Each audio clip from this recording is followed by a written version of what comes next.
Hello and welcome back to The Movies Made Us Do It. Me and Matt are back. How are you, Matt? I'm pretty good, so you? Doing okay. I don't know how much crossover, I don't know how much crossover we have with like Kelly's Roadhouse and Casey's, but obviously we've put out a couple of these episodes this week. There's a lot of Movies Made Us Do It episodes coming out at the moment because I'm playing catch up. A death in the family on Paula's side, so please bear with us. It's probably going to be a little while until we get another episode out of Casey's or Kelly's, but we absolutely love that podcast, and as soon as Paula feels up to doing it again, we will be doing more. But obviously, in the meantime, we're back now doing the Movies Made Us Do It and the Icons of Sin. So we are back. But yes, if you are listening and you are a Casey's or Kelly's fan, please just give us a bit of time because obviously there's a lot of things to sort. And obviously, Paula's not really feeling up to doing a podcast right now. So when she is, we'll get back to it. But well, while we had our break, we've had some comments. And even a request. Okay. So I'll start with some comments. So Ben Marshalsea said +1 for tucked in t-shirt / shirt. Bloody stupid. I think he was referring to your comment. He completely agrees. No, it's not just you.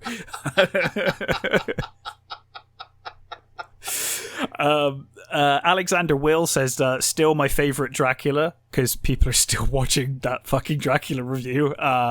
Still getting comments on that. We had a request for a movie for us to cover, and I've not heard of it. I'm curious if you have. So it's this was a message we got from Nick, and it says, "Hi guys. A while back, I stumbled across a movie I have never heard of. I was completely blown away, and ever since I've been trying to convince everyone across movie fandom to give it a shot, and hopefully drag it out of complete obscurity. The movie's called The Beast of War, aka The Beast, from 1988, directed by Kevin Reynolds. It was only released in 2 screens across the whole of the US by Columbia Pictures. Is that the tank movie? I don't know. I've never heard of it. So we can look it up in a second, actually. I'm just looking up now. Yeah. So it's 1980. 88 Kevin Reynolds, yes? Kevin Reynolds, The Beast or The Beast of War? Yes, it's a tank movie. Cool. Well, I'm all for a good tank movie. He says, I kid you not when I say this is the best Hollywood film you've never heard of. Quentin Tarantino's old writing partner, Roger Avery, has it down as the best movie of 1988 on Letterboxd. That's saying something. Yeah, and he also has it as one of his 20 desert island films, along with Apocalypse Now being the only other war film. Yeah, so he says it's got a 7.3 on IMDb, 3.5 on Letterboxd, but it hasn't got a single critic's review on Rotten Tomatoes, but it has an audience score of 85%. And basically, I think that Nick is going around and he's like emailing all the podcasts. It's like, review this film. But I figure it's actually a pretty good fit for us because we do these long form going through the movie things. Yeah. So I figured we'd put it in the list of movies. I've not seen it. I'm up for giving it a go. I've got a feeling I have seen it, but I don't remember it. I've got a weird feeling it was remade or something. It's really similar. It seems really similar to another movie I have seen, which is not in English. Okay. So maybe it's been remade, or maybe the 88 version is a remake. I will look into that. Yeah, I'm going to give it a go, and we'll certainly talk about it, and maybe do a full episode on it if it's the kind of movie we can do a full episode on. And then finally, amazingly this week, Juan Diego Escobar Alzate, I think, the director of Luz, The Flower of Evil, messaged on Instagram asking to hear the review. So I gave him the link to the review, and a huge thanks to him. He shared the podcast links on his Instagram page and thanked us for the review. I am so glad I liked your film because it would be so awkward if you didn't. But yeah, so an awesome shout out to him, and thank you for sharing the podcast. I'm glad you liked our review. So that was really cool. So yeah, it's all been happening in the last couple of weeks. However, today we are talking, I think I suggested this one a while back, and that is Open Range. Kevin Costner directed and starred. When did you first see this film? I think I went to see it at the cinema. Same here. I'm pretty sure I saw it at the cinema. Yeah, I did. I think I've pretty much seen most of Costner's movies in the cinema. I think they're always worth seeing in the cinema. Yeah. He's got a great eye. Yeah, I remember seeing The Postman. Yes, I don't hate The Postman. No, I don't either. I really like The Postman. I think it's got some terrible cheesy moments in it, and there's some really sort of questionable stuff in it. Sure, but it's such a beautiful movie. It is, and I'm so glad I saw it in the cinema because, yeah, that's just the like you said, he's got a real eye for real eye. You know, yeah, absolutely, a beautiful looking scene, and this movie, Jesus, yeah, this movie certainly shows that, and yeah, same as you. I think I saw it in the cinema.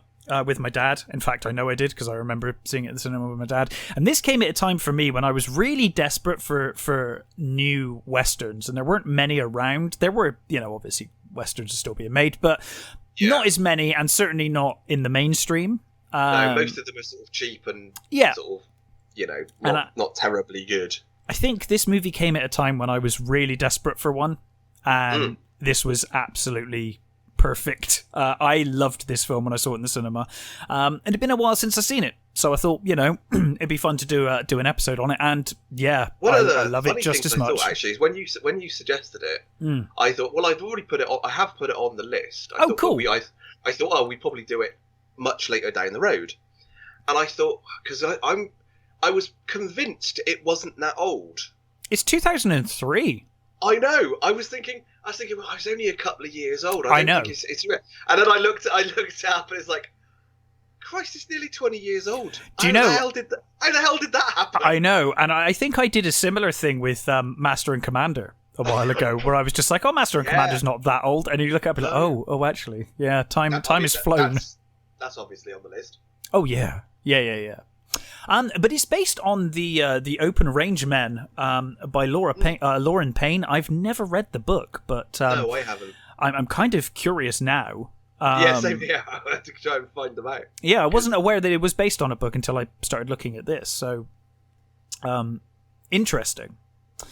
But shall we go into it? Yeah, let's do it. So it's based in Montana, 1882, and then known to us for most of the movie as Boss Spearman. Yeah. He's a cattleman, along with Charlie, Mose, and Button, who are basically hired hands. Although you get the impression that certainly Charlie has been with Boss for ever, like years and years. I think he asks him at one point how long he's been with him, and he says, I think about 10 years. I think he says. And obviously, Mose has probably been around, sometime after that, and then Button's probably the newest addition. Is the impression we get. Button's not been with them terribly long because he's still quite young, isn't he? Yes, and they say at one point that when they found him, he couldn't speak a lick of English. He couldn't speak a word of English, and they sort of took him in. He was like a thief or something, wasn't he? He was eating out of rubbish and. Yeah. But they are cattlemen, open range cattlemen. And free grazers, yes, which is like mud as a name for in this town that we're about to visit. Well, it's at the point where that they were trying to stomp out the free grazing. They're trying to make sure that people own land, and it's our land. You only graze on owned land, and you don't. Exactly. And we open with some beautiful landscape shots, and the color, it's like the greenest grass. It looks amazing. I mean, he went to find a place where you could literally see nothing, no cars, no roads. Yeah, and no he fences. managed. And the town they built from scratch. Really, I wasn't sure. He didn't like any of the towns that were purpose built, so they built their own. They ended up spending like $40,000, I think, on a road to there. Right. Because there was literally there was nothing there. There was no way to get there. Mm-hmm. And it's literally in the middle of I think it's on a reservation, I think. Right. It's on reservation land. I didn't know that. In Canada. Hmm. And so they when you see how the wide shots of that thing, you literally, it is just the most beautiful. It's the most lush, valleys and wonderful. But that is soon to change as a horrendous storm appears on the horizon, and they all kind of hunker down for the evening. Obviously, the cattle are kind of left to their own devices while they shelter from the storm. I think isn't it Charlie that says, or it might be Boss actually, who says, like, I've seen the storm like this before. This is going to be real bad. We need to, we need to get in and get in shelter. I think it's Charlie. Oh, maybe Charlie. Yeah. So they hunker down for the evening. What I love about that is they haven't even got like proper tents or anything. No, nothing. They're just stood under like a shelter, basically. A bit of canvas, and it doesn't even cover very much. No, and you just think, how is that even keeping them dry? If a bit of wind, how is it not sideways, blowing away? It's like a sail. I don't. Yeah. But yeah, in any case, they do. I can't remember. Is it here that they play the card game, or is it a little later? Yeah. It's here. Yeah, no, yep. So they play cards, and we quickly learn, each of the characters really in these opening few minutes. And we learn that Button is like he's a cocky, slightly arrogant kid, and he's trying to cheat. He's cheating because Mo's a little slower, or just kind-hearted, and just kind of doesn't necessarily suspect anything, and of course Button's cheating, which basically Boss and Charlie immediately spot. They're like immediately on it. I love it. It's like as well though. He's taking such a long time to decide decide what he's doing. And then he decides to change 4 cards. So they're 4 cards. It took all that time for 4 cards. Yeah. Boss is like, for fuck's sake. But of course, Button continues to look over Mo's shoulder and cheat to where Charlie decides, I'm done with this. And he literally gets up. He's like, I'm done with this. Yeah. Button's like, what did I do? Like, what have I done? And Boss says, cheating at cards. He just doesn't like people cheating. It doesn't he say like trust is takes it's a terrible thing to lose over a game of cards. Yes, a man's trust is a terrible thing to lose over a game of cards. You're right, something like that. So yes, and then the following day, obviously the herd is scattered, so they have to go in and try and track down the herd, which they do. But it's a mess. You've got like the wagons they're sunk into the mud. Yeah. The horses have scattered as well. So they've got a lot to do. Yeah, they've got a lot to do. Charlie's trying to dig the thing out of the mud, dig the wagon out of the mud, which looks like a horrendous job to have to do. And then he sends Mose and Button to find the horses and the cattle. Yeah. Which they do. Well, I like the he comes back with the horses, doesn't he? And then there's he's always done it. It's just that he's always been able to do that. And he just comes back with all these horses. It's brilliant. Yeah. And I think what I love about this, it's one of those things about Costner, is he doesn't do short movies. No, this is well over 2 hours, isn't it? It's a really long movie. But I think that what's great about it is because it's a long, slow start, and it's built up. But it doesn't ever feel boring, or it doesn't feel long. It all feels necessary, and it all serves the narrative. Like it sets things up really nicely, and it tells you everything you need to know about those characters. You know that Charlie's obviously got a temper, and that, you know, he's obviously seen some stuff. He's been through a lot, and you know he's an honest man. And obviously, you know, you see that Boss is he's a patient for the most part. He's kind got these and guys. fair. Yeah, fair. Exactly. You can tell that he's managed to get these people together when it seems to be when they needed it. Yes. Yeah. Boss found, you know, because I think Charlie was obviously in a bad place when he found him, and I think Mose was the same. Yeah. And I think yeah, Boss has clearly had a very positive impact on each of these characters' lives. And they're like a family. They are effectively a family, and I guess it makes sense. In doing this kind of work, you will spend most of your life with these people, you know, day and night, because you don't really have a home. You're just grazing off the land. So yes, it's determined that they're low on supplies. I'm assuming the storm caused some issues for them, and I guess generally they avoid towns as much as possible. But there's a need now for them to go to town. So Boss basically suggests or says that Mose is going to be sent to the nearby town. I know that Button's very keen to go. Yeah, he really wants to go. But again, Charlie doesn't trust him anymore. The trust has been damaged, and now, you know, Charlie's against it, and obviously I think Boss is just like, no, like we can't send you there. It won't be a good idea. Too many distractions, too many temptations. Yeah, exactly. So they send Mose for supplies. And then meanwhile, I think we get a little more with Charlie and Button. Don't we get the bit where Charlie kicks him into the water? It's when he's picking his feet, isn't it? Yeah. He tells him about, if you're going to pick your feet, do it like a monkey, do it downhill. Yeah. Downwind. Downwind, yeah. So he moves to the other side of them, yeah. And he kicks him into the water. And Button says, like, I apologised for that, and Boss just laughs, and he's like, well, clearly he's not over it yet, you know.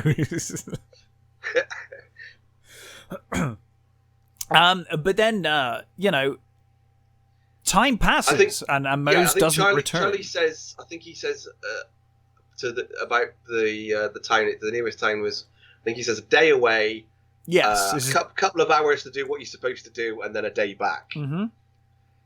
Yeah, so presumably it's been a couple of days. Yeah. No word. So Boss and Charlie decide they're going to head to the town to find out, you know, where he is, what's going on. But we also forgot Tig as well. Oh, I haven't forgot Tig, because I think Tig is Tig. What is his name in this? Butler. Butler is no, Tig, the dog. Oh, the dog. Sorry, I was thinking of I thought you were talking about Kim Coates is Butler, because obviously in Sons of Anarchy he's called Tig, isn't he?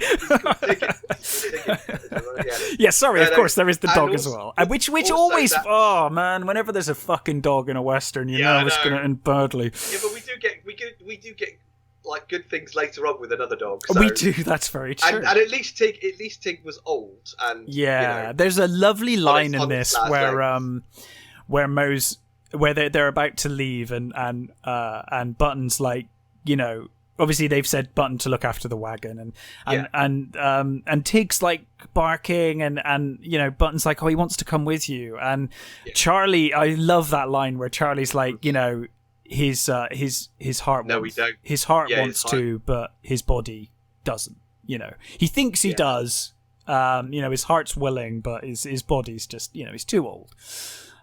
Which is, it's just a lovely line. and Tig is actually his production company too. Oh, is it really? I didn't know that. Yeah, it was the name of his grandmother, apparently. Oh, that's interesting. I didn't know that. It's like pure chance that what's his face, Kim Coates' character was called Tig. Yeah.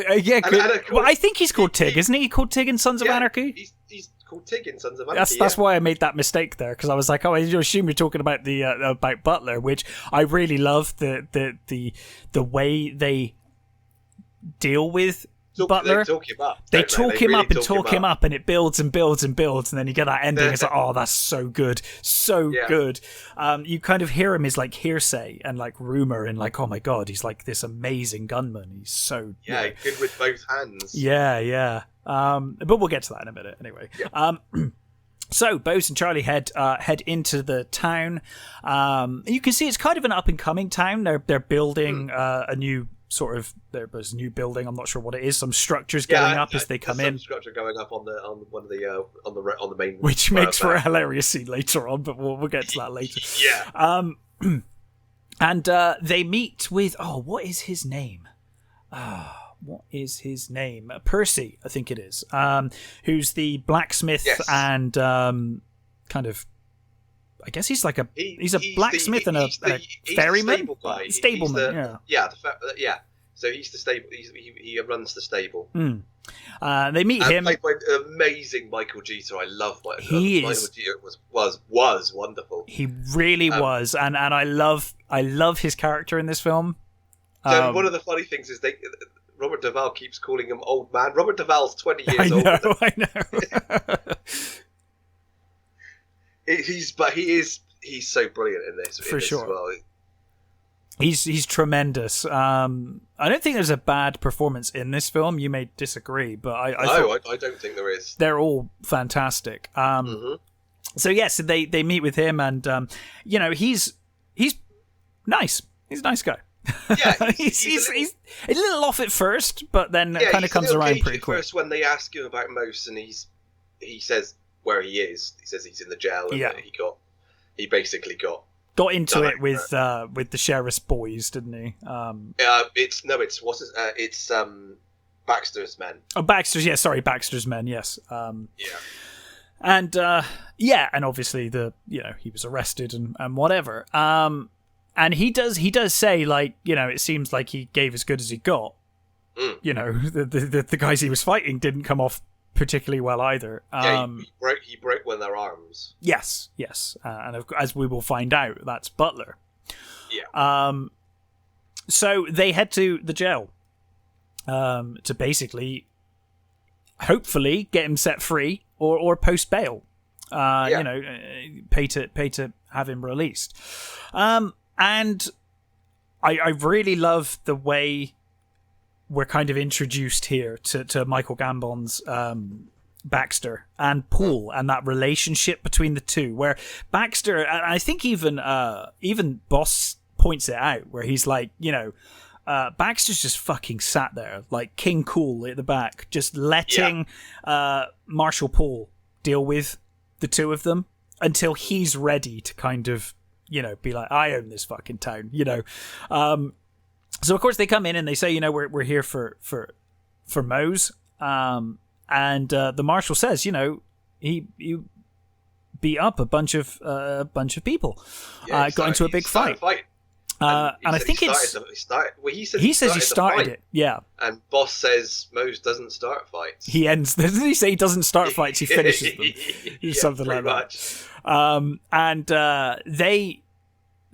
I can't remember how much it is, but like Marshal Paul is a dick. It's like a £50 for $50 per offense, which is insane money. Like ridiculous money. Yeah. Like per offense, and I guess he was attacked by like 5 people or something. So it's like it's like 250, 300 quid. He says sounds like robbery. Yeah.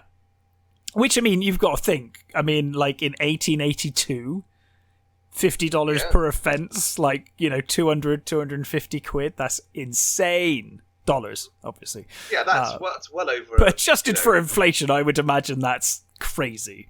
That's well over a year's money. Yes. Yeah.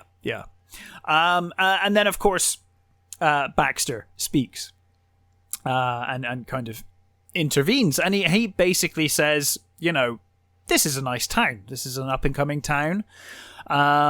We're a civilized town, and we don't appreciate free grazers.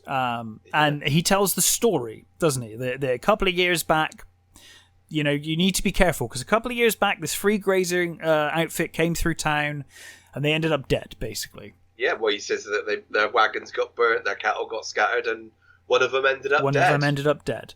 And as Charlie will say later, that wasn't idle talk. That was a threat. It was clearly a threat. Charlie says later on, is it a man will tell you his intentions if you listen to him? Yeah. So then, he basically, Baxter says, let him have his man. But you better be gone. I think it's like 48 hours, isn't it? Or something like that. It gives him like a day or so just to bugger off. Get your stuff and leave. Yeah. And of course they go and find Mose, who's clearly like not well. Like he's got presumably concussion and various other injuries. So they decide they're going to have to take him to the doctor. There's a doctor in town. So they head out to see the doctor. I think they meet Sue first, don't they? Sue answers the door. Yeah, so I'm pretty sure Sue answers the door. Yeah, Sue answers the door, and we're introduced to Sue and Doc Barlow. I don't think he has a first name, actually. It's just Doc Barlow. It's just Doc Barlow, isn't it? I think they just call him Doc. I don't think they... It'd be really weird if his first name was actually Doc. It's like, I ended up becoming a doctor and my first name was Doc. I can't remember whether Annette Bening calls him by anything at some point. I don't know. I don't think she does. I don't think we ever get a first name. I think it's just Doc, which is fine. Yeah. So Doc Barlow. Doc Barlow, and sorry. What I love about this interaction is you can see that Charlie is completely smitten straight away. Oh yeah, immediately. He's like as soon as he sees Sue, he's like yeah. And Boss can see it. Boss can see that immediate, like he can see it in Charlie straight away. Yep. But yeah, we meet then Doc Barlow, who tends to Mose, and Doc Barlow is he's very much a doctor. He obviously cannot stand violence, and he's kind of like at this point he's not keen on Mose because of the violence, but you can he's also pretty clear that Baxter's men probably had this coming. Yeah, because that's where he's just come from. He's just come from treating them. Baxter's men. Yeah. He's just come from fixing up Baxter's men. So he does what he can for Mose. He says he's got a couple of broken ribs and a concussion, I think. So basically, he does what he can and patches him up. I think he does tell him that he should probably stay for like a day or so. Yeah, and they're like, we can't, Boss is like, we can't do that because, we've got to leave, basically. Yeah. And I guess they're like, this town's clearly not safe for us. We need to get out. So they head back. And when they arrive, they arrive back. Button is nowhere to be seen. So again, that trust of like, I told you to look after this and you're not here. Yeah. He's just constantly getting on their nerves, I think. Or it's certainly Charlie's anyway. Charlie's like trust in Button is like getting more and more tarnished. And he says maybe something's happened to him. And he says, no, if something would have happened to him, they would have gone through the wagon. Yeah. So they haven't gone through the wagon. So it must be just him being an asshole. But then of course he comes back and Boss kind of scolds him. Yeah. But Button says, I was out with the herd. I had to go, find the herd, brought them back or whatever. And it's like, okay, fair enough. So he tells them that he saw three men. Yeah. So he says we saw three men watching from over the hill, isn't it? It's like in the distance. And of course that then. It's all the warning they really need, isn't it? Really, Charlie and Boss are like, well, I think we can see what's going to happen here because obviously we had this line from Baxter given to us earlier about what happened to the last time free grazing outfit came through. I think it's Button who suggests like let's just move on. But Charlie is like, nah.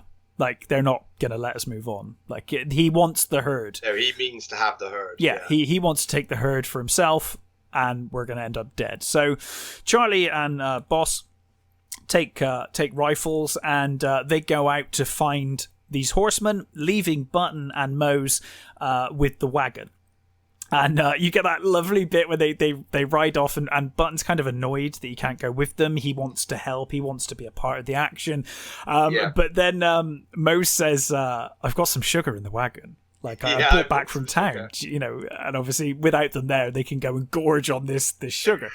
And it's just the look on both of their faces where they're just like, yay, sugar. So they head Simple out. Things. Well, of course. I mean, back then it would pretty much be simple things. Absolutely. So they head off and they meet the riders out in the hills. It's 3 of them, isn't it? 3 or 4 of them. It's four now. Yes, four now. Masked. They've all got hoods on. Yeah, all wearing sacks. And Boss and Charlie head out to meet them, but as they get sort of halfway, the horsemen turn and flee. Yeah. So they then head back, and then later that evening, Charlie and Boss decide they're gonna deal with this problem. Charlie says, you know, we need to go and get them head on before they get them before they get us. Yeah. So they head off in cover of night, and they track down the 4 who are not wearing their hoods now, obviously, because they're just sat around a campfire chatting. And this is where we start to get introduced, other than the broken arm, this is where we start to get introduced to Butler. And they're talking about how great of a gunman Butler is and how Mose broke his arm. And one of them does say, like you said earlier, one of them says, luckily he shoots just as well with both arms. Mm-hmm. So there's no doubt. One of them's complaining about his back because he got thrown into... Yeah, because Mose threw him into something. I think was it a stove? I think he threw him into a stove. Yeah, that sounds painful.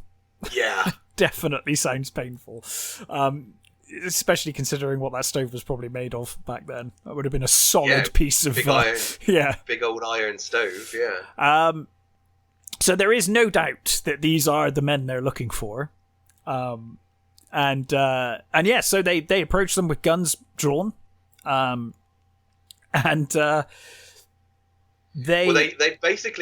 shout, they call them out. They basically sort of make out that they're sort of completely surrounded. Make them drop their weapons and kick them. Yeah, kick them away. And then Boss tells them to take down their trousers, and then basically eat dirt. And they take their weapons. I think they knock them all out, don't they? They knock them out, or do they just leave them in the dirt? I can't remember. I think they just leave. I think they tie. Did they tie them? I can't bloody remember. I've only saw them. I know. So did I. Yeah, they make them put their hoods on, and then they make them drop their pants. Which is hilarious.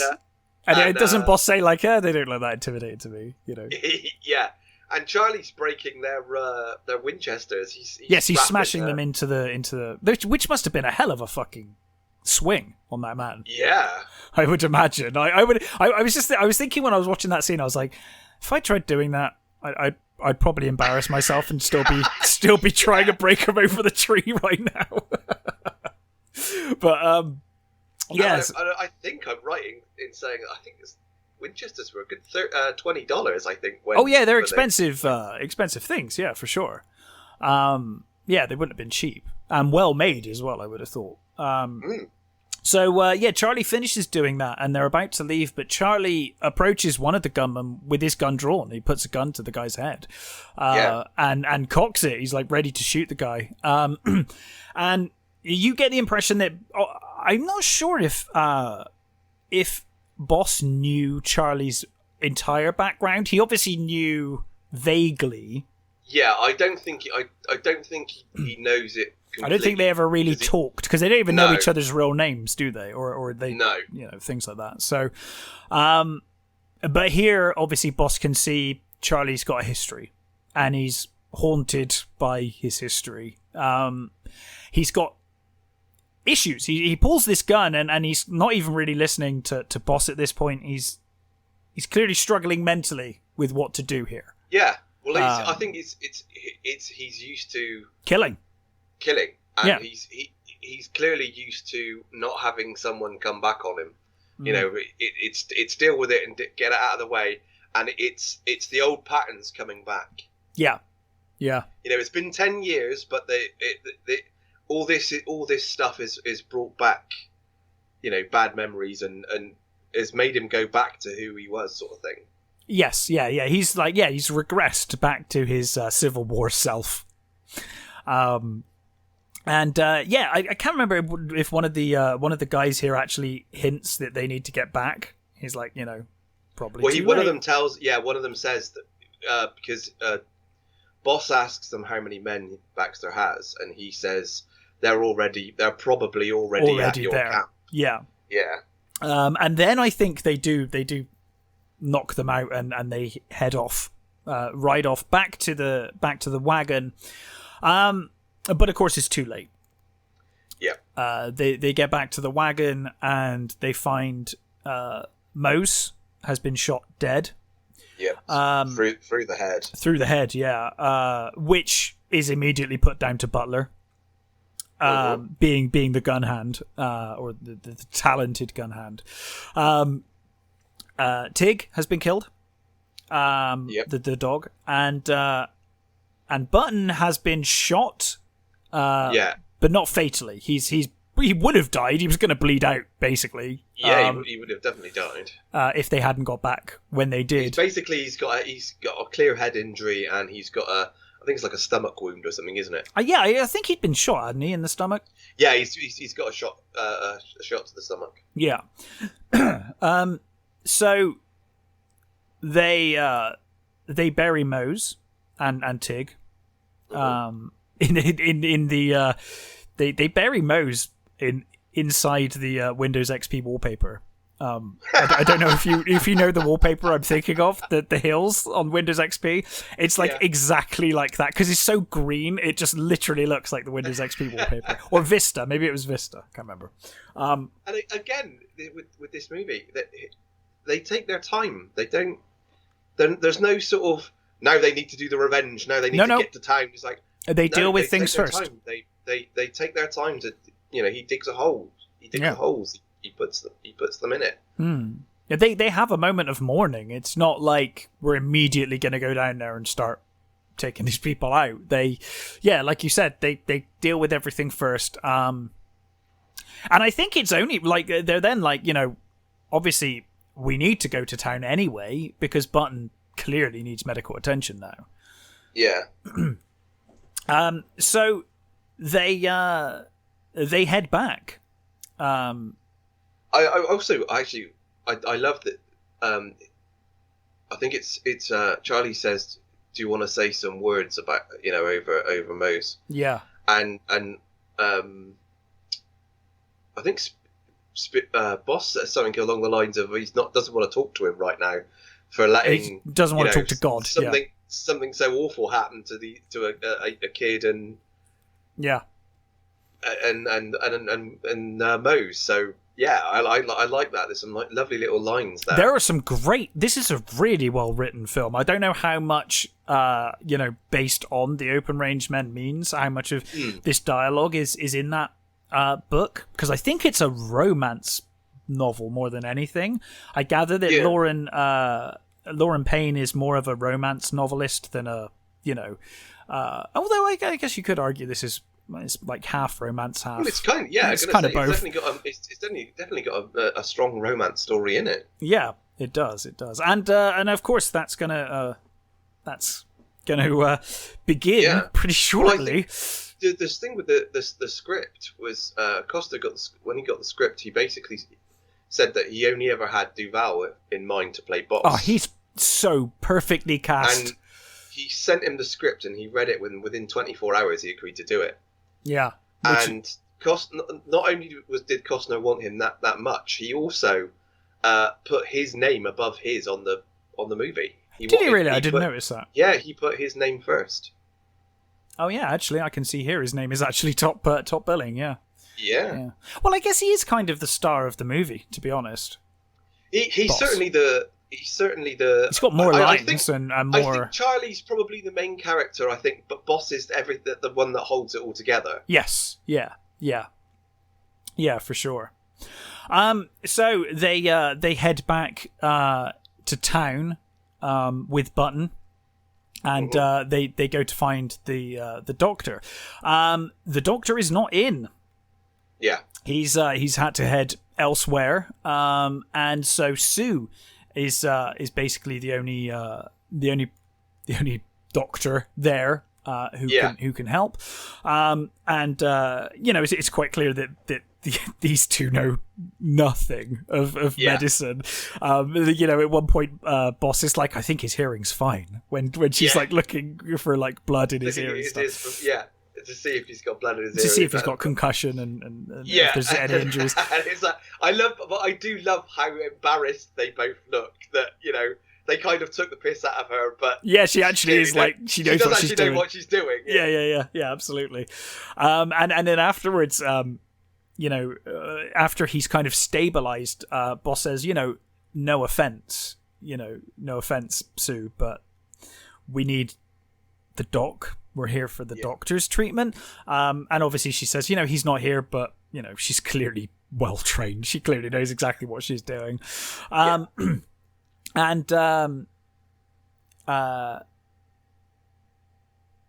Yes. I can't remember what happens next. Yes, so I think isn't this where, doesn't Boss nick the chloroform while he's here at this point? I think that's later. That's later. That's late. I think he does that later. So first of all, I think they go to the cafe first, don't they? That's right. Yeah. And by this point, it's absolutely chucking it down. Yeah, it's chucking it down to the point that they need to use like planks of wood to try and get across the street, which is now just a river. And you get this moment of there's some funny moments in this movie, as well as the kind of more serious tone. And I always love this bit where they're trying to get across with this plank of wood to the cafe. They've basically got these. They've got two. He's picked up 2 planks of wood from the side, and he's from the construction site. I'm assuming. Yeah, that's what I presumed as well. That's from the construction site, which is just down the road, and. Boss goes across quite quickly and manages to get across. Isn't it Boss's fault though? Doesn't Boss like knock the piece of wood as he's kind of getting off of it, or is it Charlie that messes it up? I think it just gets taken by the water. I think he gets off it and the water just takes it. Yeah, so Charlie has to walk through the water and Boss kind of laughs and he's like, "Oh, sorry, Charlie." But then of course this plank of wood, almost waist deep. Yeah. Oh god, it's deep. It's deep and it's muddy and horrendous. And you can imagine. I mean, you're not going to dry off. How are you going to dry off without you'd have to sit in front of a fire for fucking guys. It's just a nightmare. As frustrating as it is getting wet now. Like imagine being like that wet back then. But of course this piece of fucking wood is floating down the main street, and it gets caught up on the new construction. It basically hits the foundation. Hits the foundations. It doesn't take it down exactly, but it does. The whole thing dips, doesn't it? Yeah, that basically takes out the bottom, doesn't it? And it kind of falls down. Yeah, it kind of slants, slides down, causing a massive noise. And obviously people come out and they're like, "What have you done?" And they're just both stood there like, "Oh shit!" 2 guys stood there with rifle and a shotgun in their hands. They're sort of like, it's like, what the hell's going on here? This looks dodgy as hell. Yeah. But then, of course, they hear shouting, and it's is it Mac? I think it's Mac. This man's running down the street saying, "The dog, my dog," and their poor little pup is basically trying to swim desperately against this torrent running through Main Street. And of course, Charlie's already in the water anyway, and Boss is like, get the dog, Charlie. And Charlie manages it. He grabs the dog, and it's an adorable little dog. It is. And of course, and it does look a lot like Tig. Obviously, it does. Yeah, I think even Boss says, "Does it remind you of someone?" And Charlie says, "Yeah." He's somewhat younger. He says, "Too young to be out in this." And Mac says, it's my daughter's dog. I tried to catch him, but he just, he was too fast. But he offers to take them for a coffee Yeah. to warm up, which they accept, and they head into the cafe. And we get a little more kind of detail about Baxter here and who Baxter is, as they sit and have their coffee and food. Yeah, they have like a pretty decent meal for the first time in a while, I guess. Yeah, and I think you get the feeling that the townsfolk, don't they're all actually quite nice and friendly people, and they don't like the fact that Baxter seems to be he's like almost like the mayor of the town, really, isn't he? He's obviously the richest guy around. He's got the biggest spread, and he's kind of forced everybody else that would have been a rival out. Yeah, absolutely. So as they're talking, Marshal Paul enters the cafe and approaches the bar in there, and basically asks for his usual meal. James Russo, the he's so good at being he's another guy that always asshole. Plays those like real big asshole characters. Yeah. He's so good at it. You really do love to hate him. Perfect. But what I love about his character in this one is he knows he's a piece of shit. Yeah. You do get the feeling that he kind of doesn't really want to be a piece of shit, but he's accepted that it's his lot in life. It's his lot in life. Yeah. Yeah. Well, and also later on, when they're in jail, and we'll get to that later, but Butler does say to him, like, I think there's going to be a new sheriff in town, and it's quite clear that Baxter's deciding who's sheriff and who isn't. So, like, I think Paul's realised he's only got the job because he's acting this way. If he went against Baxter, he'd lose his job tomorrow. Yeah.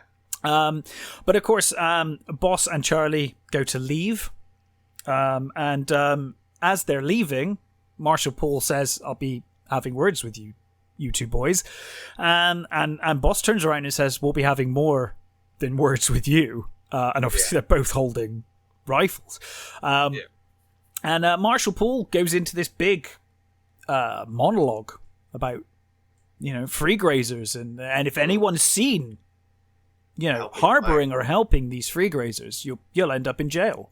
Yeah. And guns are pulled on the marshal, but they decide to leave effectively. I think it's again. I think Charlie sort of walked closer and goes. Charlie's ready to do some damage. Yeah, you can see he just needs the excuse to shoot him. And I think Paul sort of steps back a bit. Yeah, Paul realizes that, like, you're not going to intimidate these people. Like, this is, this could end badly. Yeah. But yeah, so they do leave. Charlie opens the door and then they both leave. And Boss asks Charlie what they should do. And Charlie basically says, look, they're going to kill us. Like, they're not going to leave this. This is going to go down tonight. If we don't do something. And he says, I think we should go and deal with the marshal at the jail. Boss says to him, what do you suggest? And Charlie says, we go straight to him at the jail. Yeah. And Boss laughs. Yeah, and Charlie takes great offence. Yeah, Charlie's like, well, you asked, Yeah, you asked me, I told you. So they basically agree. And Boss... yeah, so this is where Boss gets the chloroform, isn't it? Yeah, they go back to the docks. Yeah, they go back to the doctors, obviously partly to check on Button. Yeah. But also to get the chloroform. I think it's while we're here that we discover, or Charlie discovers, that Sue is actually not the doctor's wife, which he'd assumed. No, we don't discover that until the. Is it later? It might be later. Pub. We don't until the saloon. Yes, of course. Yeah, you're absolutely right. Yeah, because at this point they still think that she's the dog's wife. Yeah, you're absolutely right. Yeah. Sorry. I think Button's awake at this. Is this Button awake at this point? He's like awake, but clearly not well, I think, at this point. Yeah. And they tell him to rest because he's wanting to go with them. He asks about Mose, and they're just like, look, just sleep. Yeah. And I like the Sue makes them tea in her mother's tea set, and I love these like great big rough ranchers with these delicate china, these tiny little delicate china cups. Yeah, which is hilarious. And I like this. She's I can't even use them myself. They're too small for even my hands. Yeah, and she gets them sort of like mugs to these big mugs to use. Yeah. And she explains that the tea set was the only thing that made it west from her mum, from the family. It was the only thing that was left from her mother. Yeah. And we can see here there's clear sexual tension between the two, between Sue and Charlie, both ways. There's some some tension. Yeah, and I think this is where where Boss says about that he admits that he was married. Yes, yeah. He says which Charlie looks quite shocked at. He's like, I have no idea. I had a wife and a child. And he said we married young and we had a great life.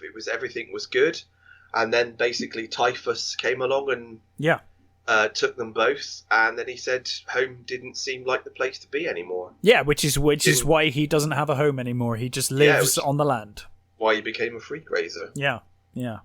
It's these wonderful moments in this film, and this is why, like you said earlier, it's a long film, well over 2 hours, but it all feels necessary, and it's these character moments are just wonderful, wonderful. Yeah, there's no wastage, there's no nothing feels like it's unnecessary. No, even the china plays a part later in the film. Everything has its reasons. But yes, so eventually they leave the doctor's house. They head. Well, he wants to write some stuff down, doesn't he? So yes. So Boss goes to write some stuff down, and while he's doing that, Charlie falls asleep. That's right. So Charlie is sat on the in his chair, falling asleep, and while he's asleep, we see a face at the window, and someone sneaks in. And he stood in the corner of the room, and Sue comes in, and she goes to speak to him. Yeah. And of course, there is nobody actually at the window. No. But Charlie's got it in his head, and he doesn't see Sue at first. He sees one of the guys in. He sees an intruder. Hoods. Yeah. And as he gets up and he draws his gun, he knocks over the china. Yeah. And, quite rightly, Sue is... terrified. Absolutely terrified. Yeah. And Boss, calms him down and says, it's okay, it's just us, it's nothing, it's all right. And Charlie's completely embarrassed by what he's done. Of course, and horrified at his actions. He's horrified at what obviously he didn't mean to do this, but no. He's trying to make a good impression on this woman, and it's and even though Sue is terrified, she's still concerned, I guess. And she sort of forgives him for the thing already. She's like she forgives. I think she forgives him. He doesn't forgive himself. No, and he. This is the like I said, it was the last thing of her mother, and he's completely broken. And you can see how, sorry he is, and he basically picks up his hat and his coat and he goes out into the rain. Yes, yeah. So then they head to the jail. They head to the saloon first. Oh, do they? Sorry. Yeah, they head to the saloon first. And there's a sign on the bar that says no vagrants and vagabonds, I think it says. Yeah. And the barman completely ignores. I love this bit. It's so good. Him. And Charlie basically slides a glass down the bar into his head. Yeah. And said, I've told you, I've asked twice, I'm not going to ask again. And basically, the barman says, "Look, I can't. There's no way I can go against Baxter and against Baxter." Yeah. And Mick comes. Is it Mick? Mac? I think it's Mac. I think. Yes, Mac. Mac comes over and says, they're good people. They saved my dog earlier on. I'll, get you can't serve them. You can serve me. Yeah, I'll get it for him. So he gets a bottle, and I like the way he takes it. He takes a drink, and he puts the glass down, and he says, "I'll have another." The barman's like walking away. Yeah. He says, "I'll have another," and the barman's like, "Fucking hell!" So he comes back and pours him another one. And Boss makes a joke about fishing off of Main Street. You would see he's a nice guy. I also forgot the Charlie actually shoots the sign, doesn't he? Breaks the shoots the mirror. He shoots it with the scattergun, doesn't he? And just explodes the mirror. Yeah. And Mac introduces them to his sons. Yeah. And he talked to a couple of people, and the guy who owns the general store comes in, and I love the way he says, "You'll be the free grazers," and everything goes quiet, and they just look at this guy, and he's like, "I didn't mean anything by it." It's like, I mean, that's just what you are. I didn't mean it. Yeah, exactly. It wasn't an insulting term. Yeah, because he says it quite innocently. He doesn't mean He doesn't. Yeah, he's not. It wasn't with malice. It was just sort of like a not thinking sort of thing. Yeah. And I think Boss or Charlie asks him about the fight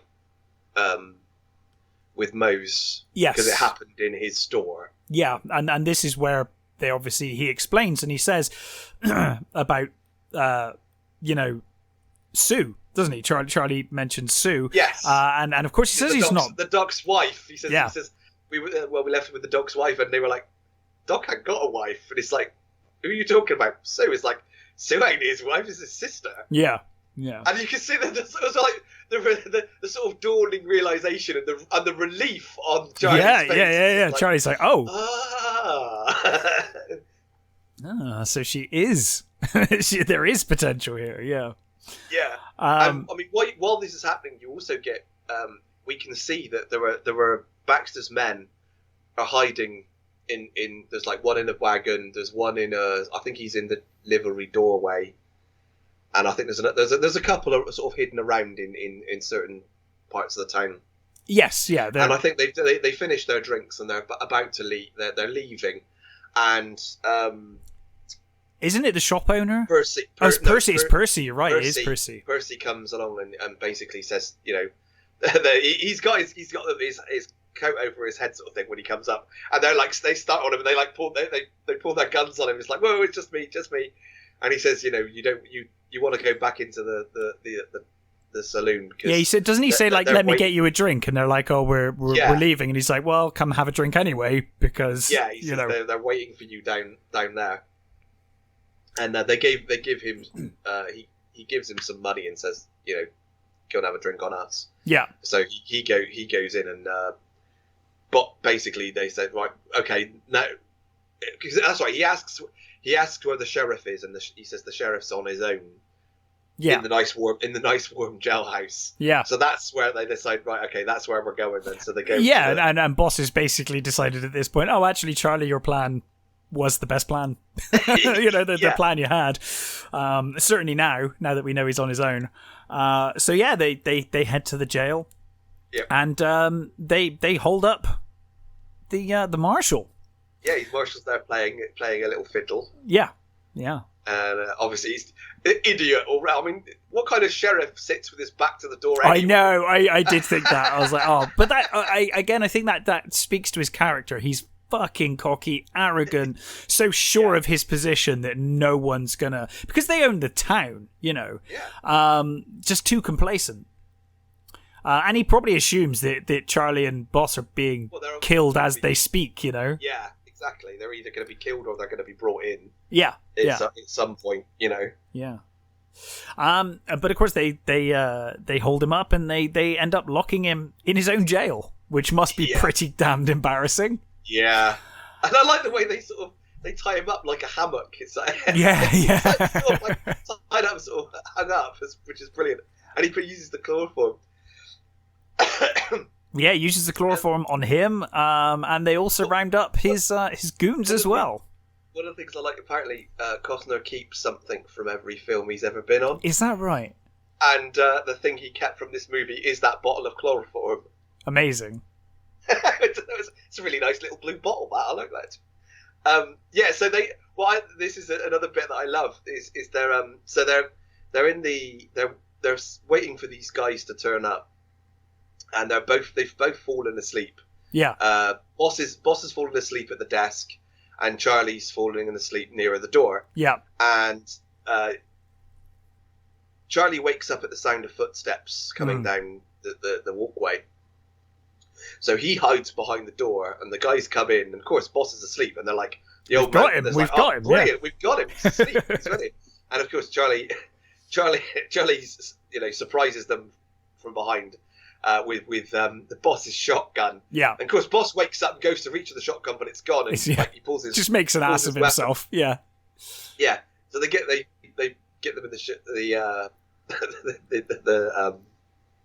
cells. They put them to sleep, and I love the fact that the Boss, he waits to have a go at Charlie about it. It doesn't like the fact that he left him out there, to drive. Charlie's like, I didn't have time. There was no time for me to deal with this. It's the perfect situation, to be honest. But yeah. So of course they're all tied up and given their chloroform as well. I love the next morning when he comes in and he's like, time for breakfast. It's on the chloroform again. I like the way he comes in playing screeching the violin sort of thing. Oh yeah, to wake him up. Oh, amazing. So yes. They nail a wanted poster. Yes. To the door, which they've altered. Mm-hmm. Basically saying, meet us here. We're ready for you, sort of thing. Yeah. Get your men and that, and then they go basically up to where the livery is, don't they? Yes, don't they? No, they go to the store first, don't they? They head to the store and they get the chocolate. Yes, because he says Boss says he needs to soothe his sweet tooth. Yes, yeah. He wants something sweet, so they go into the general store. Yeah, and I love this as well. This is great. He says I want something sweet, and I love that he goes over to this display, and there's just loads of jars and jars of sweets. It's like, I haven't seen jars of sweets like that since I was a kid. It's absolutely brilliant. I love that. And he's going through all the lists of sweets and stuff. He's like, no, I want something special. He's like, what's the most expensive thing you've got? Yeah, and he says, this is a dark chocolate from, is it Belgium? I think it's all the way from Belgium. He's like, that's it. Doesn't he say like that's in Europe? Yeah. Yeah. Something along those lines. And he says, I know. Doesn't he say, that's near France? He's like, that's near France. Yeah, yes, near France. Yeah. He says it'll melt in your mouth. And he says, have you ever tried it? It's like, no. It's like, it's way too expensive. We couldn't afford to eat it. Yeah, but then he's like, well, if you haven't tried it, how do you know it melts in your mouth? Yeah. It's a fair question. And meanwhile, Charlie's is looking at the China stuff. And yes, he says he sees the sign saying about, look in our catalogue. And he goes over to the catalogue and he's looking at through the catalogue at the China. He's patents. Being shifty as fuck. Yeah, he is. He's sort of hunched over it, and he keeps looking over his back and he's like obviously doing no good. He tears out he finds the princess pattern. Yes, and tears it out. Tears it out. And I love that the boss comes over and he's like looking over and seeing what he does. He knows exactly what he's doing. Yeah, he totally knows what he's doing. He knows what he's doing. And that's when you get the boss buys some cigars and stuff, and he starts eating the chocolate. Yeah, he buys one for Charlie. He also gives some of the chocolate to the shopkeeper to say, he's been in your shop all this time. You've never tried it, and and he gives it to Charlie, but Charlie says, I'll save it for later. Save it for later, yeah. So he puts the both in his top pocket. Yeah. And then they go off to the livery, and they're sort of outside the livery. Oh, and that's right. They talk to Percy. Yes. They ask if they can store guns there and whatnot. Yeah. Ammo and guns for when it's needed, and he says they'll try and keep it out of the livery, but if it happens, it happens. Yeah. And Percy's like, "Yep, I understand all that sort of thing." And as they're sort of saying their goodbyes, Charlie hands They shake hands, don't they? And he passes they shake hands and he palms him the catalog page. Yeah. And then they go off and they're talking. They're sat in the street talking, loading up and talking about their name. What's going to happen? Charlie says, I want to know your name, your real name. And then we also get the delivery, Percy reading the note. I love the that he's reading this about please make if anything happens to me, sell my horse and my good saddle and all my weapons to pay for this China set. He says I like this one. I don't know what you think, sort of thing. Yeah, it's like I think this one's nice, but I don't know. Yeah, he even puts a postscript and everything. I love it. It's brilliant. It's wonderful. Again, it just shows the detail of Charlie. And how Charlie, even though he's this rough guy, he's still got a bit of sensitiveness about him. Yeah, which I really love. Yeah, absolutely. And then you get the scene with Charlie tells him his full proper name, his actual last name, which I can't remember what his last name is.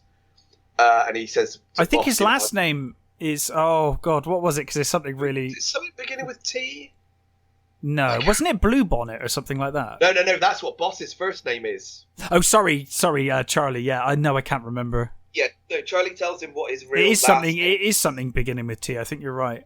Yeah, I think he tells him what his real last name is, and then he says, "I don't want to, do." I'm not going to my grave not knowing what your given name is. Yeah, and he's like really shifty about it, and he's just like he says Blue Bonnet. Yeah, and you can see Charlie holding the laughing. Yeah. Charlie's like, and it's like, what?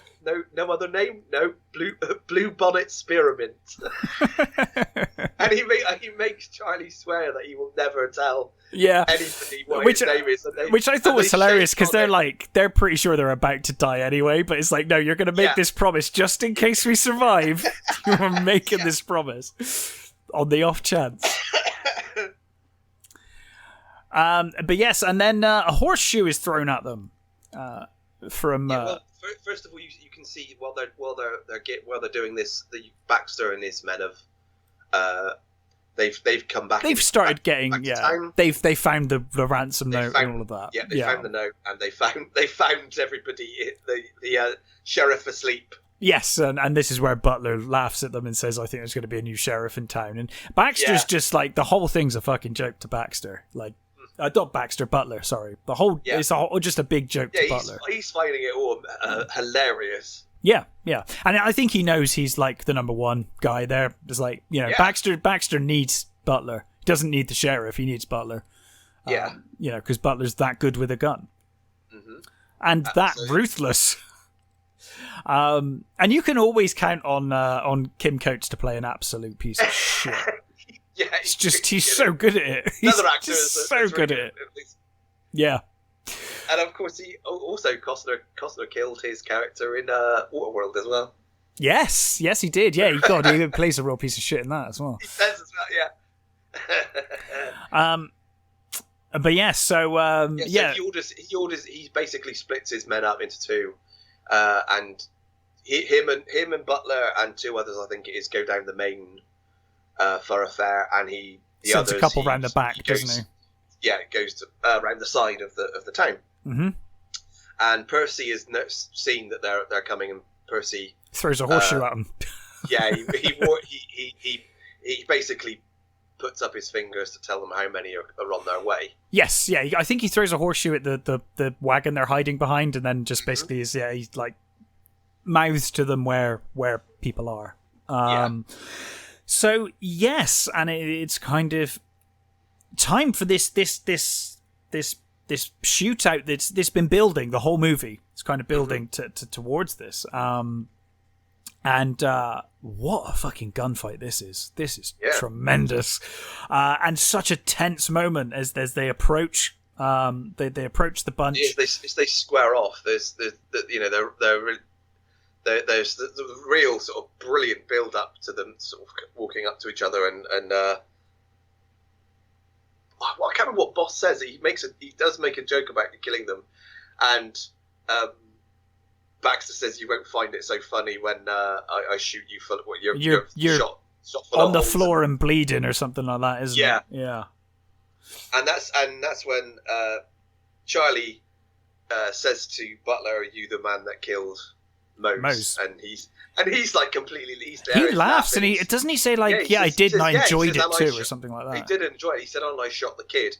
And Charlie just walks forward, just shoots him straight in the head. Straight in the head, and I love that they built him up through the whole film, but it makes perfect sense. It's like, yes, he is the one that needs to die. He's the most dangerous out of all of them. First. He's got to go first.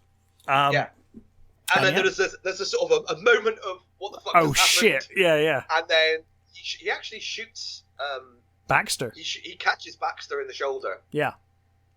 And then, obviously, all hell breaks loose.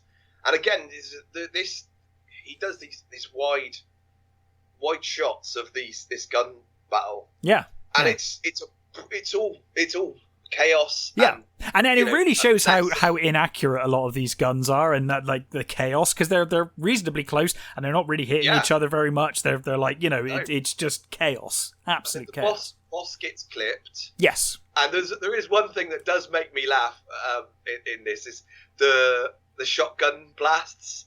Like when people get hit with a shotgun, they fly. Yeah. That's the one thing that is like, okay, that's a little too much. Yeah. But it's kind of. It looks very cool though. Yeah. It looks amazing. I mean, the dude like he's lift clear off his feet and when he gets hit by. and basically they said they scatter, and Charlie takes one of them down like with a pretty much like two full round. He empties the chambers. The chamber, doesn't he? Yeah, and then he's basically trying to shoot down. Baxter. So but Baxter's kind of edging away and yeah. Yeah, it's a really great sort of protracted sort of every time. He keeps hitting the water he can't quite get a clear shot on him. But he's getting closer. He's like getting closer each time with each shot, but just not quite close enough. And he's hitting things. It's a wonder. Like you said, those big wide open shots are so great. And he basically Baxter gets to I think it's the door of the store, doesn't it? And the little girl. Yeah. Or isn't it Mac? He grabs Mac's kids. It's Mac's. Yeah, it's Mac's daughter, I think, isn't it? Yeah. And I mean, again, another person who plays villains really well is Michael Gambon. Like, he is so thoroughly unlikable in this film. But he basically points a gun at this child. Yeah, he's got that sort of. He's got the same sort of feeling of as you get for oh Christ, what's his name? Unforgiven. Yes, there's a very Unforgiven vibe about him actually.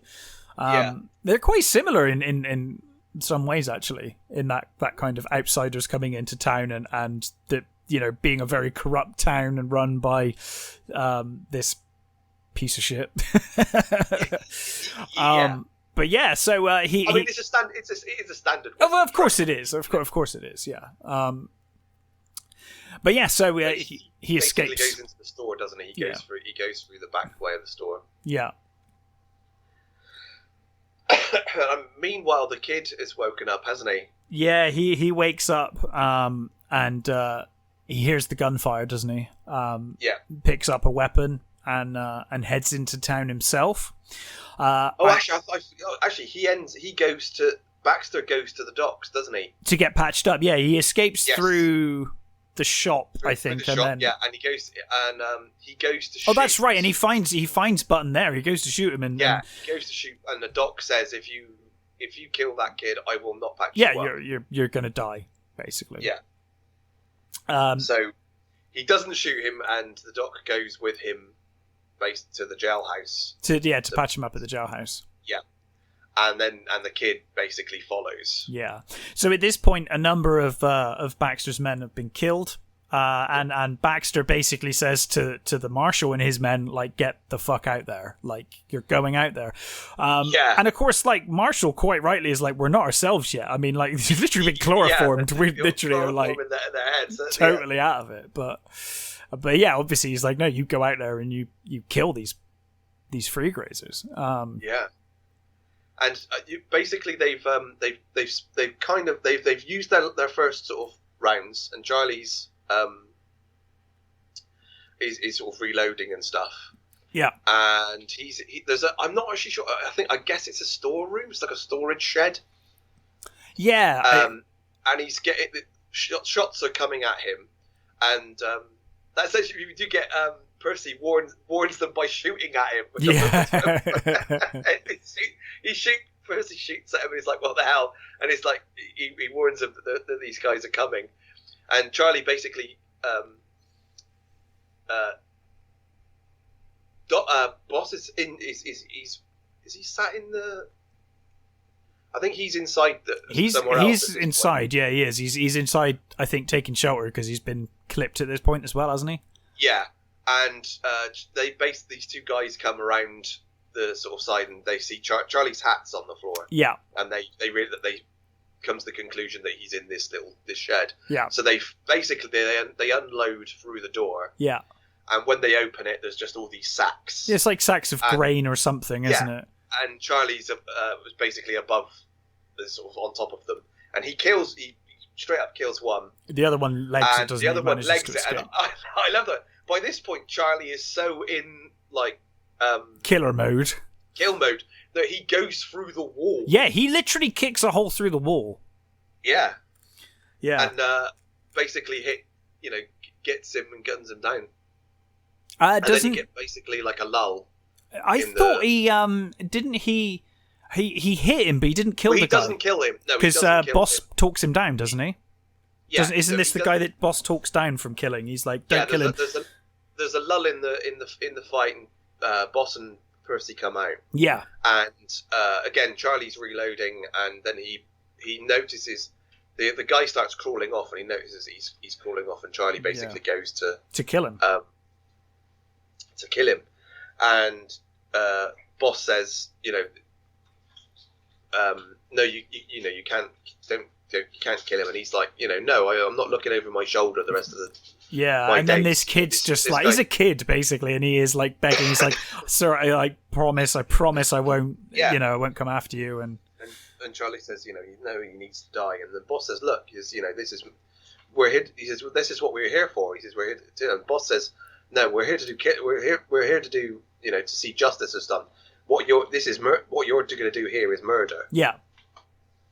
Yeah. And Percy sort of says, you don't want to do this. Boy, you don't make this. It doesn't have to be uglier than it already is, sort of thing. Yeah. And he sort of calms down, and he lets this guy go, despite the fact that he's clearly fucking terrified. Yeah. Is this the bit when I think his boss asks Percy if he's been hit because he's limping, and Percy's like, "Oh no, I just broke my fucking foot in like panic." Yeah, it's like I got over it. The cigar made me overexcited. Yeah. Yeah, and he got spooked and broke his own foot. We actually forgot a bit as well. We forgot where Charlie, where they're sleeping there at night, and Charlie says about his war. Oh, he does. Yeah, he recounts he was in like a special squad of some kind that basically was sent out to cause chaos. Basically, chaos. They were almost like guerrilla fighters. They'd go in, they do a load of damage, and then they'd ride off. Mm. And he says that they didn't just kill soldiers; they killed civilians. Yeah, as well. Didn't he say it started off that way, but then it just descended into like everyone looked the same, and they just started killing everyone, regardless of whether they had guns or not, whether they were soldiers or civilians. They just went crazy. So I'm trying to think where we are in this this gunfight. Is this the bit where Sue turns it? The kid's coming through the centre, and so is Sue. Yeah, Sue's got to she can see that there's like the dead bodies, and you can see that she's worried. Yeah. And Mac, I think, calls to her and says, get in here. Get in here, yeah. And the kid is basically calling out Baxter, isn't he? Yeah, he's just walking down Main Street. Yeah. And you get this. He's going there across the other side of the street. There's a guy coming to basically shoot the kid. Yeah. And you get you hear there are shots fired, but you don't quite know what's happened. Mm-hmm. And Charlie and Boss, they all come sort of running. And I think the kid hasn't been shot, but he's down. Yeah, I don't think he gets hit, but I think it reopens his wounds and stuff, and he's bleeding, isn't he? Yeah. And I think this is one of the guys grabs Sue. Yes, one of the guys grabs Sue, and Charlie comes up behind him, doesn't he? Yeah, they're all basically most of the town. Yeah, at this point the town are turning now. Now the town are like... The ones that are left, that's actually one of the good things. You see the evacuation, yes, I forgot. The evacuation of the town. I love that. Because everybody knows it's coming. They're all heading, basically. Most of them they head to the church, don't they? Yeah, when I saw... I'm glad you brought that up. I forgot to mention that. But when I was rewatching it, I was really impressed that we got to see that they, sensibly they knew shit was going down. And it's like, let's evacuate. And I think Charlie does say, the townsfolk know what's coming. Yeah. They're ready for it. They know what's about to happen. Yeah. So, so the majority of the town have evacuated, but the ones that are left are mostly like the storekeepers and Mac and his family sort of thing. Yeah. And a few others. And they're all sort of like, they're all kind of almost surrounding this guy and Sue. And Charlie comes around the back. And he just opens up. He just shoots the guy and just immediate. And I mean, Sue is completely done. She's got this blood splatter all over her, and she's like, "What the hell just happened?" Yeah. And so Baxter calls out to them, doesn't he? Yeah. Yeah, he tells them they've got to drop their guns or he's going to kill the kid. Yeah. So they all sort of come out. And basically, he's saying about this is I didn't come from Ireland to see all these guys fuck my land over and all this sort of stuff. And yeah, and he also says to Mac, doesn't he? He's like Mac. He's like basically if you all leave now, you can you leave it. We'll deal with these free grazers, and you can get back to your lives. But then he's like, I think he says to Mac, he's like, Mac, whatever happens, I'm going to kill you and your family. You're dead. Your sons, and he says, which is not a sensible thing to say at this situation. But no, but again, Baxter is just so confident in his, Yeah, and I think basically you've got the he's got his men, and they start peeling off, don't they? One of them. Yeah. The two of them start legging because the townsfolk have started coming over now. Yeah, and it's not looking good for them. No, they're looking more and more outnumbered. Yeah, so they basically Baxter. I think he shoots, but he ends up getting back into the jail, and the rest of them are either dead or running away. I think does Baxter get hit again before he goes into the jail? I think he does. I think he gets and the rest. Gets clipped again. The rest scatter and are basically gunned down by the townspeople who chase after them. See them after the fight.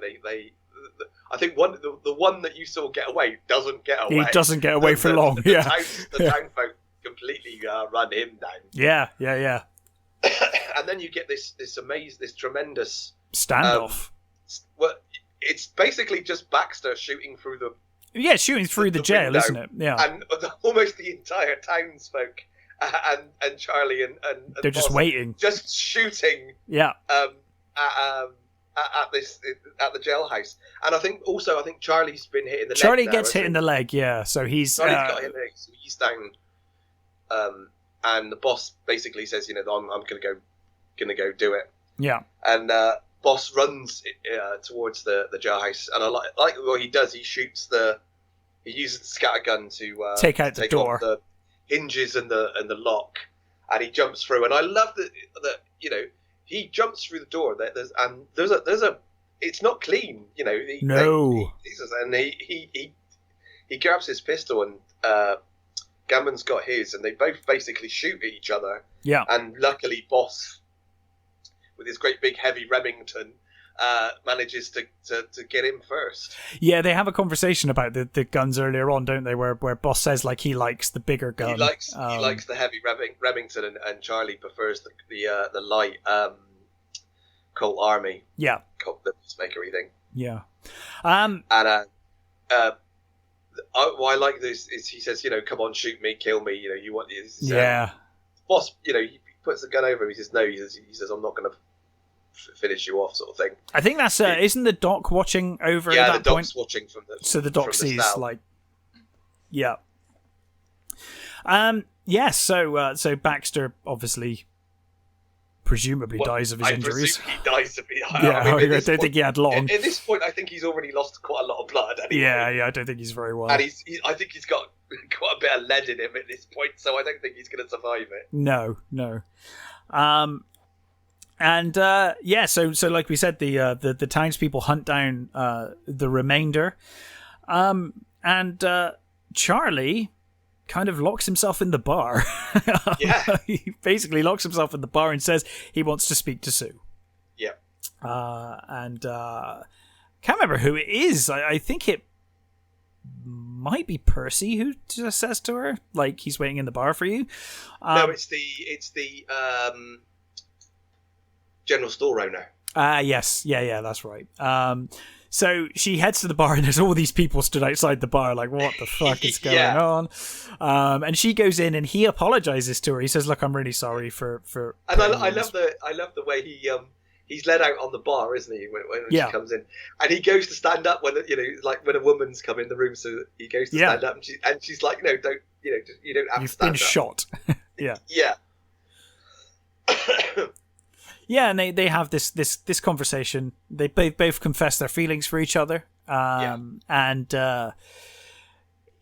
you can kind of see. We forgot the locket bit before they go off. We forgot the locket. Yeah, I just remembered. There's that lovely thing. They go off. This is so bad. They go when they're going. It's not that bad. This happens every single episode. No, it does. It's just normal. When they're going off to the fight, they leave Sue, and Boss says to him, why don't you go back and talk to her? Go back and say something. You can't just like walk away and not having said anything. That's the last thing you've ever seen. He's like, what do I say? He says, just do it. Go back and speak to her. Yeah. So he goes back and he knocks the door and he says, that things being what they are and all that sort of stuff, that he kind of says that he likes her, sort of thing, and she gives him her mother's her mother's locket, and he says it's a good likeness, Yeah. And she says it's not me, it was my mother, sort of thing. Mm-hmm. And he says, oh well, it's beautiful anyway, sort of thing. Yeah. And that's when he tries to, late at the end when they're in the bar, I think he tries to give it back to her, doesn't it? He does, yeah. And she says, no, it's a gift, it's yours now. Mm-hmm. Yeah. And he kind of, basically, they both confess their feelings for each other, but he says he's got some issues to work out, and he can't be here in this town. Because she says, like, most of the town, I think, want him to basically, I'm assuming, be the sheriff. Yeah. And stay in the town and basically. I think so, yeah. But he says he can't live in towns right now. It's not for him. Yeah. And she says that she'll wait, but she won't wait forever. And she basically says that, she can see a future with him, and she's been waiting all of her life for the right person to come along. She says something along that I've been holding onto my love for so long, but I won't keep holding on to it, sort of thing. Yeah. Yeah. Which is fair. Yeah. Yes, and then I guess it's sometime later. I guess probably. Well, he goes, doesn't he? He does. Yeah, he leaves. Yeah. And I'm not sure how long. It can't be that long because like they're still dealing with the aftermath. And he's still injured. He's still limping. And again, I love the fact that you see the town putting itself back together again. You see them. Yeah. Burying their dead and working the wood and stuff, nailing. Yeah, fixing the windows and all that sort of thing. Yeah. And you see, she's working in the garden, and she hears a noise, and she looks around and she sees a horse, and I presume she knows it's Charlie's rig. Yeah. So she knows it's Charlie, and she sort of she looks back and she keeps, working away, and he comes sort of limping up the path. Mm-hmm. And I love the way that he says about, it was the worst that all the bad things he's done in his entire life. The worst thing he's ever felt was walking away from her, not thinking he'd ever see her again. Yeah. And he says, I'm not a great man. He says, and if I was your brother, I wouldn't want me for you, but if you'll have me, sort of thing. And I love the way she just says, how old do you think I am? Yeah, I'm not a child. Like, I'm not, I'm not a girl. And he says, you're the most handsome woman I've ever seen. Mm-hmm. And then he's basically goes, and he says, can I kiss you now? And she's like, yeah. And they kiss, and he's sort of still talking. She's like, stop talking. yeah. Just shut up. Yeah. And then you get them going off to sell the herd. Yeah, they're going to head off to sell the herd and take over the saloon, I think is Boss's plan, isn't it? The boss says because the doc they're out, sort of they're on their way, and the doc comes charging up, and I love the way Button says, "Oh, it looks like the doc's changed his mind." Yeah. About you and Sue, and the doc's, and he says, "Oh, something wrong," and the doc says, "No." He says, "I just wanted to say, make sure that everything was all right," and he says, "I want them say I'm going to speak to the saloon thing." And he says about the saloon owner, the saloon needs a new owner, having the last one having died. And his boss says, I don't have. I want you to come in with me. And he says, I don't even have enough money for even half of that. Yeah, doesn't he say like, let's leave the doc to do the thinking or whatever? No, he says we'll leave the thinking to the brains of the outfit. Yeah, meaning her. Yeah, and I love they sort of start running off, and he says to Sue, go back now. I'll come. But he says, but I don't want you to leave without this. Leave within the sight of the rooftops. Yeah, and and I love the way he says to her. She says she sort of doesn't go straight away, and he says, how's this going to work if you don't do what I say? Yeah. And I love the way she just laughs at him. Yeah, she just laughs like, yeah. Yeah. Basically, and that's they ride off, and they ride off. Yeah. And tremendous film. I thoroughly enjoyed rewatching this. I'm glad we decided to revisit it. It's a film I've been meaning to rewatch for a long time, and sometimes this show gives me the excuse to be like, oh, I have to watch this now. I have to do it. I'm glad I did, because, God, this film is, I think it's actually maybe even better than I remember it being, to be honest. And I had a very high opinion of it when I saw it in the cinema. So, well, like I said, it's a long film, but it never feels long. It doesn't feel long. No, it doesn't. I wasn't bored or distracted once while watching it. I absolutely loved it. Every performance is fantastic. They're all, they've all got their little what they need to do. Even the small parts are really well measured and done. And just the main, just Duvall and Costner are just phenomenal.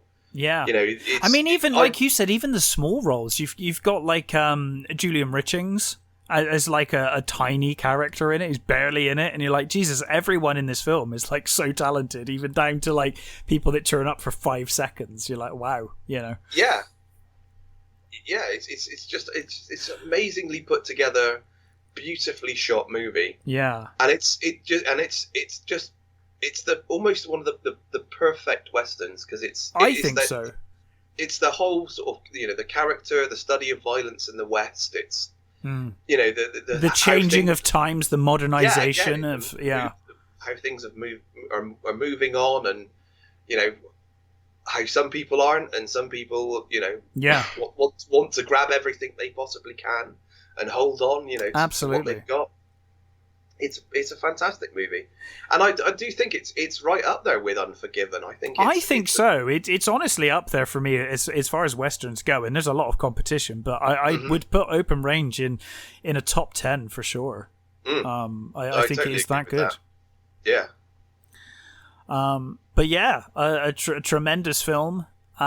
and well worth a watch.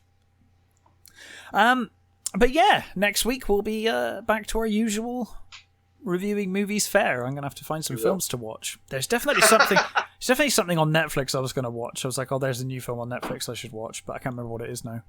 Honest, I've got a couple of things lined up, and I can't think of one of them right now. It'll come to us. It'll come to us. But yes, thank you for listening, everybody, and we will catch you next time.